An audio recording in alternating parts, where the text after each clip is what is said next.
Monsieur le ministre de l'Éducation nationale et de la formation professionnelle, Son Excellence, Monsieur Augustin Antoine, Monsieur l'ex-ministre, membre du cabinet du ministre, Monsieur Paul-Antoine Délémé, Mesdames, Messieurs les représentants des différentes organisations partenaires, Mesdames, Messieurs les représentants de la presse parlée, écrite, télévisée et en ligne, Mesdames, Messieurs, chers partenaires, j'ai l'honneur de prendre la parole aujourd'hui pour vous accueillir à la 11e réunion de la table sectorielle de l'alimentation scolaire. Souffrez que je salue la présence du ministre de l'Éducation nationale et de la formation professionnelle, M. Augustin Antoine, qui nous a fait l'honneur de rehausser par sa présence l'éclat de cette rencontre ce matin. Permettez ensuite que je souhaite la bienvenue aux représentants des différentes institutions œuvrant dans le domaine de l'alimentation scolaire en Haïti. La mise à jour du document de politique et stratégie nationale d'alimentation scolaire PSNAS 2024-2030 a permis de fixer les objectifs annuels en fonction de ceux prescrits par la PSNAS. Cette année, nous devons atteindre 50% de nos bénéficiaires pour les achats locaux. C'est ambitieux. Il est à noter aussi qu'avec l'ajout du préscolaire et du secondaire et de l'accent mis sur les achats locaux jusqu'en 2030, les objectifs 2024-2025 doivent être calculés et fixés en fonction du nombre global des écoliers sur le territoire national. Mesdames, Messieurs, il m'importe de souligner que les progrès significatifs ont été constatés au cours de l'exercice 2023-2024. 1 228 580 élèves ont bénéficié d'un repas chaud contre 1 130 000 durant l'exercice précédent. Ceci grâce aux efforts déployés par l'État haïtien à travers le ministère de l'Éducation nationale et de la formation professionnelle, ses différents partenaires tels que l'ambassade du Canada et l'USDA à travers le PAM, l'ambassade de France par l'intermédiaire du SCAC, la Banque mondiale et la Banque interaméricaine de développement BID à travers PROMES, le FAIES et le BND, les organisations non gouvernementales et des congrégations religieuses à travers Food for the Poor, Sommet Haïti, Ex-EPER, Viva Rio, etc. Ces efforts sont considérables, mais comparés à la dimension de la tâche, il nous reste beaucoup à faire, parce que nous avons atteint seulement environ 25% de la population écolière. Il nous reste à peu près 75% de gap à combler. Nous n'étions pas là, j'en suis consciente. La moisson est dense, le travail est ardu. Mais nous devons continuer à bosser parce que les générations à venir doivent bénéficier des fruits de nos efforts. Depuis l'année 2021, PNCS connaît une croissance exponentielle en se référant au tableau de résultats affiché à votre attention aujourd'hui. Il est clair que la compréhension de l'importance de l'alimentation scolaire commence à venir. C'est dans cet esprit que j'exprime ma profonde gratitude à l'endroit de toutes les institutions qui luttent aux côtés de l'État haïtien, plus particulièrement le PNCS, pour l'avancement de l'alimentation scolaire en Haïti. chers partenaires, au cours de cette 11e session de la table sectorielle de l'alimentation scolaire, nous allons partager, comme d'habitude, les bonnes pratiques, les réalisations, les défis et les leçons apprises en vue de continuer à améliorer le sous-secteur de l'alimentation scolaire en Haïti. Je vous souhaite déjà bonne participation à cette 11e table sectorielle, tout en renouvelant la confiance de la coordination générale.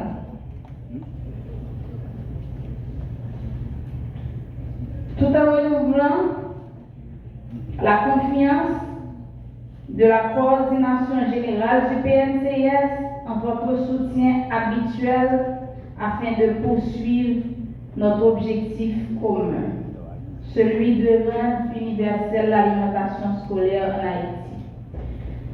Je réitère enfin notre phrase de combat vers une compréhension commune de l'alimentation scolaire en Haïti. Le jour où l'on comprendra l'importance de l'alimentation scolaire pour le développement durable en Haïti, le pays connaîtra un nouveau jour. Je vous remercie de votre attention.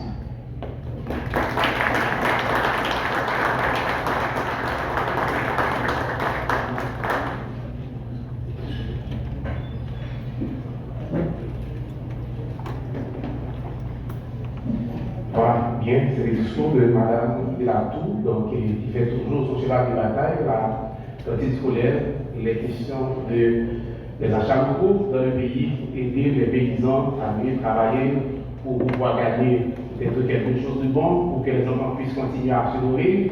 Eh bien, quand même, il faut encore des efforts beaucoup plus, et c'est pour cela que le PNCS se bat d'arrache-pied pour y arriver à son objectif. Puisqu'en 2030, comme dit, les PS passés. Voilà pourquoi, Madame, Monsieur le Conseiller, d'appeler à ce micro le ministre Augustin Antoine, que je vous demande de recevoir, s'il vous plaît.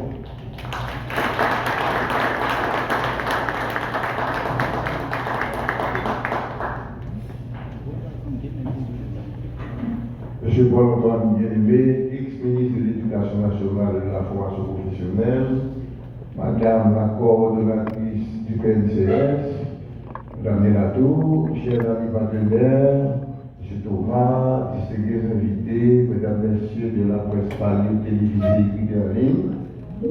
Comme vous le savez, je suis là ce matin dans le cadre de la tenue de cette 11e table sectorielle portée sur l'alimentation scolaire. Il y a 2 mois qu'on était ici, à l'hôtel Caribé, avec les partenaires, pour nous pencher sur les stratégies à mettre en œuvre en vue d'augmenter la couverture de l'alimentation scolaire. Je n'ai pas besoin de discourir longtemps sur la question. Tout le monde le sait, aujourd'hui la question de l'alimentation déborde le cadre de l'école pour couvrir toute la société haïtienne, parce que la population haïtienne fait face globalement au problème de la faim. Pour les enfants, c'est même une obligation pour l'État haïtien de s'assurer que chaque enfant ait accès à un plat chaud. Et nous l'avons déjà dit en maintes occasions, l'alimentation scolaire facilite le meilleur apprentissage. L'enfant qui ne mange pas ne peut pas apprendre, on l'a dit. C'est prouvé par la science, c'est prouvé par de belles études. L'enfant qui va à l'école tôt, là j'arrive au niveau du préscolaire, a beaucoup plus de chances de réussir les autres étapes, le fondamental, le secondaire, l'enseignement supérieur, le milieu professionnel et réussir dans la vie, tout comme l'enfant qui à l'école peut avoir accès à un plat chaud, peut mieux se concentrer sur son apprentissage. Et là, Madame Delatour l'a souligné, ces derniers temps, je reçois beaucoup de demandes venant d'étudiants, venant de profs. Je pense qu'il faut, dans cette table sectorielle, se pencher également sur les doubles conditions. La condition océan, parce que les professeurs doivent manger aussi. Je suis en concertation avec quelques directeurs d'école pour voir comment, à l'école, on peut créer, si vous voulez, un petit espace où le prof qui vient à l'école tôt puisse avoir accès à une figue, du mamba, du café. Ces choses-là peuvent faciliter à ce que le prof soit plus disposé à enseigner. Et l'élève sait qu'à 10 heures, un repas est là, lui aussi il est plus disposé. Et en termes de conséquences positives, ça aide les familles. Parce que tout le monde le sait aussi. Les familles, les ménages haïtiens sont frappés par la pauvreté, la misère, les conséquences de la crise sécuritaire sur les familles sont nombreuses et de ces conséquences, il y a la dimension économique, la dimension financière. Les ménages sont appauvris, sont décapitalisés. Donc, l'alimentation scolaire à l'école sert et permet que l'enfant puisse mieux s'adapter à son environnement scolaire, mieux apprendre, mais aussi en bout de ligne, ça aide les parents. Ça aide les parents. Parce qu'il y a des parents qui n'ont pas les moyens de nourrir les autres. Mais donc, on connaît la stratégie, c'est développer la production locale. Faire en sorte que les produits achetés puissent venir de nos champs, puissent venir de nos laboureurs, de nos agriculteurs. Ça roule aussi, facilite le développement économique, soulage les familles et augmente la capacité du paysan à aller plus loin dans son projet de vie. Parce que l'enfant, si vous regardez bien actuellement, la crise agricole que l'on connaît ces derniers temps, certes est due par de multiples facteurs, dont le facteur sécuritaire, mais aussi c'est dû au fait que la production paysanne n'est pas valorisée. Il n'y a pas un lieu pour le paysan d'écouler ses produits. Et le fils du paysan lui-même, il ne veut pas être agriculteur, parce qu'il a constaté que son papa n'a pas une belle maison, n'a pas un compte en banque, n'a pas une voiture lui-même. Il préfère vendre une portion de terre, une vache, acheter une moto et venir en ville. Donc, le programme du PAM qui facilite la production nationale permet, en bout de ligne, à ce que le milieu paysan puisse se refaire, se réorganiser et puisse avoir accès à du capital. Et ça, c'est important. Donc, je suis là pour vous dire que le ministère apprécie à sa juste valeur cette table de conservation. Il est question d'affiner la stratégie, voir comment coordonner le travail, comment mettre en synergie le travail des partenaires, et de sorte qu'on puisse avoir un tableau de bord qui nous permet de dire tel partenaire est dans telle zone, tel autre dans telle commune, tel autre fin, et ce qui, en bout de ligne, permettra à l'État d'intervenir lui-même pour augmenter l'offre. L'idéal est que nous puissions arriver à couvrir tout l'espace scolaire ici. C'est un objectif à atteindre, il faut travailler pour, mais c'est déjà l'objectif. Et l'année dernière, le PAM a donné environ 480 000, d'après ce qu'il m'a dit, a permis à 480 000 enfants d'avoir accès à un plat chaud. Donc je voudrais ici, au nom du gouvernement haïtien, remercier tous les partenaires, distinctement, la coopération canadienne, l'USAID, mais le PAM en particulier comme l'organe qui facilite, qui organise, qui fait en sorte que le PNCS puisse mieux travailler. Et j'en profite pour remercier la presse qui, à chaque appel, répond toujours, parce qu'il faut vulgariser davantage le travail qui est en train d'être fait, pour qu'en fait nous puissions arriver à couvrir la totalité. Donc pour cette année, moi-même je suis intéressé à ce que l'université et les étudiants puissent manger. Et quand je dis étudiants, je ne vois pas, il en a de même pour la cantine scolaire, je ne vois pas le public de tous les enfants haïtiens, public et privé. il faut vraiment travailler à ce que les élèves du privé puissent être atteints par la cantine. Pour l'université, on est de même. Certes, le groupe cible prioritaire, c'est d'abord les enfants fondamentaux du préscolaire, du fondamental, du secondaire, puis l'université. Permettre à ce que les étudiants puissent avoir accès, parce que la crise financière frappe tout le monde maintenant. Haïti est devenue une société duale, monde riche, monde pauvre. Et là, il faut faire en sorte que, grâce à la cantine scolaire, les enfants puissent mieux apprendre, le parent et le ménage, le chef de ménage puisse se sécuriser, disant que mon enfant va avoir un plat chaud. Maintenant, pour le préscolaire, il faut qu'il y ait une réflexion particulière. Sur l'alimentation des enfants, si vous le permettez, parce que je suis parent, est tellement différent.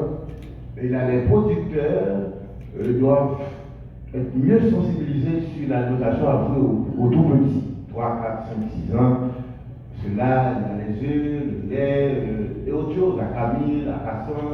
Il faut une réflexion particulière pour l'alimentation au niveau du préscolaire. En tout cas, là, je vais souhaiter bon travail à tout le monde et merci de m'avoir entendu. J'ai été fortement bousculé ce matin, je m'ai attendu à ce que je sois là avec elle, je suis là, mais je vais vous dire de continuer à travailler avec le ministère. Je pense que le pays vous le remettra un jour, le travail qu'on va nous faire. Merci à vous tous et à vous tous de bonne idée de travail.